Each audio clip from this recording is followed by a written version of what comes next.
প্রেতাত্মা এখানে সত্যি ঘটনা শোনানো হয়।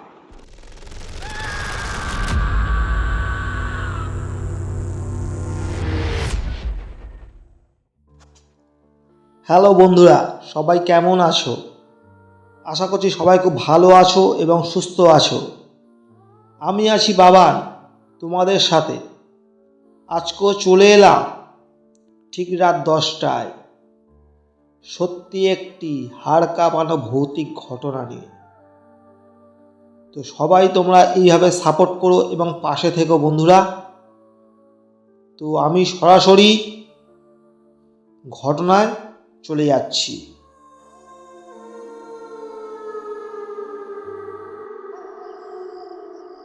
যে ঘটনাটা বলছি এটা একটা আমারই বন্ধুর সাথে হয়েছিল গ্রামের বাড়িতে।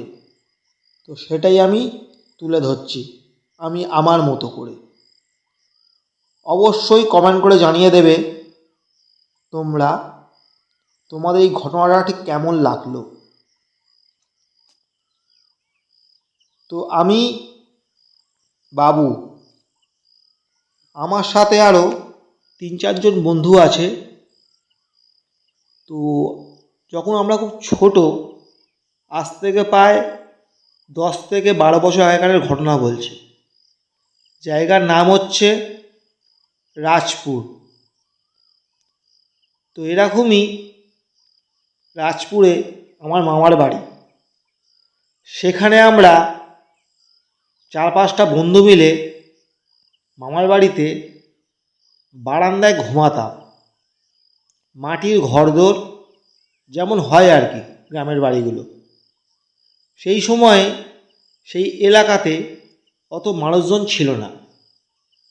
গুনে গুনে হাতে গুনে হয়তো ম্যাক্সিমাম 3 থেকে 4টে বাড়ি, এ বাড়ি ও বাড়ি মিলিয়ে টোটাল 4টে বাড়ি। অনেকটা মোটামুটি দূরত্বে, যেহেতু ফাঁকা মাঠ, এ মাথা থেকে ও মাথা দেখা যায়। তো আমার সব বন্ধুবান্ধব গিয়ে বললাম, চল রাতে তাহলে একসাথে ঘুমাবো। কোথায় না, আমার মামার বাড়ির বারান্দায়। তো যেমন ভাবনা ঠিক তেমনই কাজ। একটু ভয় ভয় লাগছিল, কারণ সেই সময় কারেন্টের অতটা ব্যাপার ছিল না। কারেন্ট দূর থেকে হুক করে চালাতো। তো ছোটো ছোটো বাল্ব জ্বলতো আর কি। তো মোটামুটি সেই সময়টা টাইমিং ছিল তোমার, এবার কি অবস্থা হলো না, আমরা ঠান্ডার সময় বাইরে ঘুমাতে দিত না। আর যে ঘটনাটা বলতে চলেছি বন্ধুরা, সেই সময়টা ছিল ঠান্ডারই সময়। চারিপাশে হচ্ছে নিঝুম অন্ধকার। আমরা কি করলাম, মামাবাড়ি থেকে বেরিয়ে সামনে একটু আগুন পোহালাম। পোহানোর পরে গাটা গরম হয়ে গেল। এবার আমরা আমাদের মতো মশারি খাটিয়ে শোবার জন্য রেডি হয়ে গেলাম। তো বিশাল লম্বা বারান্দা, তো 4-5জন বন্ধু আরামসে শুয়ে পড়তে পারে। তো বাড়ি থেকে বারণ করলো, ঠান্ডার সময় ঘরে এসে ঘুমা। যেহেতু ছোটো ছোটো আমরা যখন, বললাম না না কী হবে, ঘরেতে আমরা 4-5জন বন্ধু মিলে বাড়িতেই ঘুমাবো বলে মশারিটা আমরা এত সুন্দরভাবে ঘিরতাম যাতে এক ফোঁটা হাওয়া বাতাস না ঢোকে। এবার গায়ে লেপ কম্বল চাপা দিয়ে 4-5টা বন্ধু মিলে আমরা গুটিসুটি মারে ঘুমিয়ে পড়তাম। তো এরকমই রাতে ঘুমিয়ে পড়েছি, হঠাৎ আমার পেয়েছে খুব জোরে টয়লেটটা করতে গিয়ে হঠাৎ দেখছি যে আমার মতো কে একজন সামনে দাঁড়িয়ে টয়লেট করছে। আমি ভাবছি যে বাপ্পা, একটা বন্ধুর নাম ছিল বাপ্পা, আর সে ছিল যেমন কালো আর তেমন রোগা। আমি ভাবছি যে বাপ্পা মনে হয় টয়লেট করছে। আমার থেকে প্রায় 10-15 হাত দূরে পুকুরের একটা কোণে দাঁড়িয়ে দাঁড়িয়ে টয়লেট করছে। তো আমি এবার অত গভীরে আমি আর যাইনি, আমি জানি ফাঁকা জায়গা রয়েছে, এই সাইডে করে চলে আসবো। ও বাবা, দেখি ওদিকে টয়লেট করেই যাচ্ছে, মানে দাঁড়িয়ে রয়েছে আর কি। আমি বলছি, এই বাপ্পা, তুই কখন এলি রে?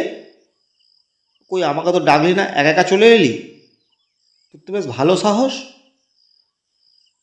দেখি কোনো দেখি কথা বলছে না, ঠিক ওর মতো পিছন ফিরে দাঁড়িয়ে রয়েছে। এবার আমি ভাবছি কী ব্যাপার হলো। আমি তখন বললাম, ঠান্ডার সময় তুই দাঁড়িয়ে থাক, আমি চলে যাচ্ছি। বলে আমি যখন এলাম শুতে যাব, তখন দেখতে পাচ্ছি যে বাপ্পা তো শুয়ে রয়েছে। তাহলে ওখানে তাহলে ওটা কে? দেখলাম সবাই দেখি, আরও চারজন দেখি শুয়ে রয়েছে, তাহলে ওটা কি, কাকে দেখলাম আমি?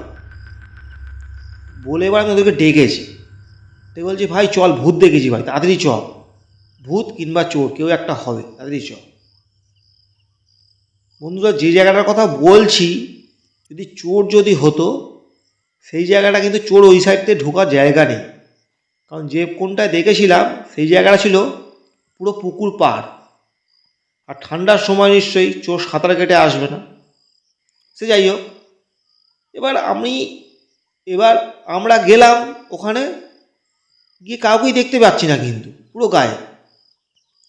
তখন আমাকে সবাই বললো, তুই ঘুমের ঘরে ভুল দেখেছিস, ঘুমিয়ে পড়। বললাম, হ্যাঁ তাহলে হতে পারে, হয়তো ভুলই দেখেছি।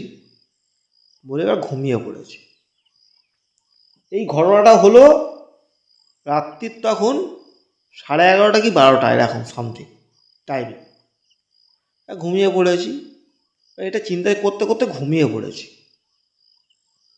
গভীর নিদ্রায় চলে গেছিলাম, সবাই যে যার মতো কি নাক ডাকছে।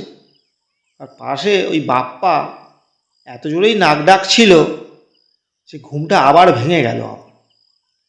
তখন বাজে রাত্রির প্রায় 3টের কাছাকাছি হবে।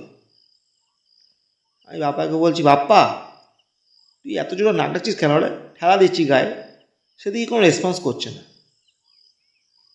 এবার চারিদিকে মশারি পুরো ভালো করে ঘেরা, তার মাঝখান থেকে হালকা একটু ঈষৎ আলো, বারান্দায় লাইট জ্বলছিল যেহেতু, হালকা একটু ঈষৎ আলো মশারির ভিতরে এসে পড়েছে। সেই মুহূর্তে আমি স্পষ্ট দেখলাম বন্ধুরা, যেটা মানে বলতে গেলেও আমার এখন গায়ের লোমটা দাঁড়িয়ে যাচ্ছে। দেখলাম যে মশারির বাইরে কে একজন মানুষের মতো গুটিসুটি মেরে বসে রয়েছে আমাদের ঠিক পায়ের কাছে। সেইটা দেখে আমি খুব জোরে ভয় পেয়ে যাই। ভয় পেয়ে ওদেরকে ডাকছি, এ বাপ্পা, এই ওর না, এ বাবু, এ বাপ্পা ওর না। কেউ তো দেখি রেসপন্স করছে না। তখনও মনে হয় গুটিসুটি মেরে বসে রয়েছে দেখি। মানে আমি ডাকছি, মনে হচ্ছে যেন আমি একমাত্র আমি নিজেকেই বলছি, এমন একটা সিচুয়েশান তখন। ওরা কেউ শুনতেই পাচ্ছে না, আমি যেন ওটা আলাদা জগতে চলে গেছি। তার খানিকক্ষণ পরে অটোমেটিক দেখতে পাচ্ছি যে বলেছিল না, আস্তে আস্তে আস্তে আস্তে দেখি মিলিয়ে গেল। মিলিয়ে গেল মানে কি বলবো, যেটা বলতে মানে আমার নিজেরই কেমন লাগছে, গায়ের লোমটোম পুরো দাঁড়িয়ে গেল। এতটাই ভয় পেয়ে গেছি যে চোখের সামনে দেখতে পাচ্ছি যে একটা ছায়া মূর্তি আস্তে আস্তে মিলিয়ে যাচ্ছে। তো আমি তো ঘুমাতে পারলামই না, পুরো গুটিসুটি মেরে আমি বসে রইলাম ওখানে। তার অনেকক্ষণ পরে বাপ্পা আমাকে দেখে ভয় পেয়ে গেল। বাপ্পা ততক্ষণ জেগে উঠেছে, বলছে, তোর কি হয়েছে বলতো, তুই কি ঘুমাবি না নাকি? আমি বলছি, ভাই এটা আমি ভূত দেখলাম, আমাদের পায়ের গোড়া বসেছিল। বলে, কোথায়, কি? বলে, এই করে করে সকালটা হয়ে গেল। ওতে পুরো ঘটনাটা আমাদের দিদা ছিল, দাদু ছিল, তাদেরকে বললাম। তারা তো কেউ বিশ্বাস করলোই না, উল্টো বললো, তোদের তো এখন বাইরে তোদের ঘুমানোর শখ তো মিটেছে, তো আজকেও তাহলে ঘুমা, আজকে তোদেরকে ঘরে ঢুকতে দেবো। আমি বলছি, না এরকম বলো না, আমাদের ভুল হয়ে গিয়েছে, আমরা আর বাইরে আর শোবো না। ঘটনাটা হচ্ছে কি, ওই বাড়ির যে বয়স্ক একটা মহিলা ছিল, মানে ওখানে থাকতো আর, তিনি অনেক বয়সকালে মারা গিয়েছিল শরীর খারাপ হয়ে। তো তারই নাকি আত্মারা নাকি ঘুরে বেড়ায়, মানে এটা অনেকে দেখেছে কিন্তু কারোর কোনোদিন ক্ষতি করে না। তো সত্যি কথা বলতে বন্ধুরা, এটা কী ছিল আমি কিন্তু নিজের চোখে দেখিনি, কিন্তু আমি পুরো স্পষ্ট ফিল করেছি যে এরকম কে একজন সামনে বসেছিল। এমনকি ওই যে টয়লেট করতে গিয়েছিলাম না, সেখানেও কিন্তু আমি দেখতে পেয়েছিলাম, একদম চোখের সামনে স্পষ্ট। তো ঘটনাটা ঠিক বন্ধুরা এরকমই ছিল, নিজের চোখে দেখা। অনেকেই বলে যে ভূত নাকি চোখে দেখা যায় না, আত্মা নাকি অবিনশ্বর চোখে দেখা যায় না। তাহলে জানি না ওগুলো তাহলে কী দেখেছিলাম চোখেতে। তো তোমাদের কেমন লাগলো ঘটনাটা অবশ্যই কিন্তু কমেন্ট করতে ভুলবে না। আর যারা যারা নতুন শুনছো তারা কিন্তু অবশ্যই সাবস্ক্রাইবটা করে পাশে থাকবে। এই প্রেত আত্মাই ছোট্ট একটা পরিবার, আস্তে আস্তে বড় হচ্ছে। তোমাদের সাপোর্টটা বন্ধুরা খুবই দরকার। তো সবাই খুব ভালো থাকবে এবং সুস্থ থাকবে। লাইক, শেয়ার, কমেন্ট করতে ভুলবে না। ভালো লেগেছে, খারাপ লেগেছে, সমস্ত রকম কমেন্ট কিন্তু তোমরা করে দেবে।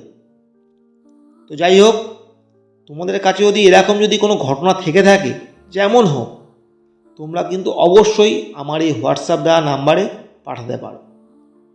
তো সবাই আজকের মতো বন্ধুরা টাটা, সবাই খুব ভালো থেকো, গুড নাইট।